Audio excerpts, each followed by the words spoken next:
just in the economics of scale of time on screen, that was a laborious process.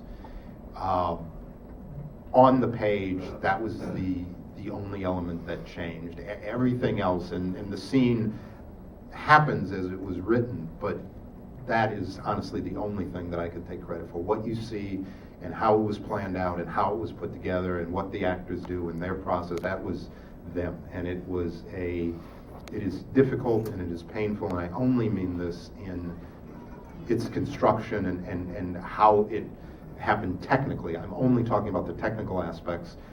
It was fantastic. It is painful, and what makes it painful is its construction and that connectivity with all the characters and what's happening, and even some of the moments that are not quite connected. When Sarah Paulson's character is saying slightly off screen, do it. I don't remember exactly what the dialogue is, but essentially goading her husband on, and it's just slightly off screen, and it's almost like a whisper in his head. I don't know whether that was planned or whether it just happened, but knowing Sean and knowing what he can do and how they can do it, that even things that may have been just slightly incorrect, they still work. That is all them.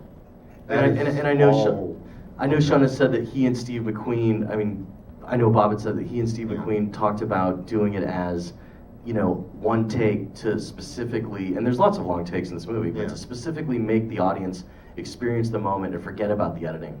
And forget about the filmic terms that we know, to be reminded that it's a film, but to keep it one take and to keep it dramatic that way. It's a process of elimination eventually. So what were some of the things that you hated to cut that were never even filmed that you still wish could have been in there? Honestly, and I mean this honestly and sincerely, almost everything, because different from, say, a story that I just made up or created and I can't get it all in. These were people's lives. And there were folks who survived this or didn't survive this or had stories to tell that Solomon met, that their stories deserve to be told. And every time something fell away, I knew that was someone's life, and it was hard, and it was a reality, and it wasn't something that I curled up in a ball on the floor because I couldn't go forward. But it was just, I was presented with an opportunity to go back and help restore to a place of prominence a piece of work that was absolutely phenomenal, and to go through that and know that everything wasn't going to fit in there. It was just, But tell us something you missed. I'm curious. I honestly, I'm not trying to dodge or not answer the question. So there's not honestly, one thing. There are so many things and so many pieces. And the one actually in the other film that I shot, and she's just a tremendous person, a great actress, and to have had the opportunity to What was her function?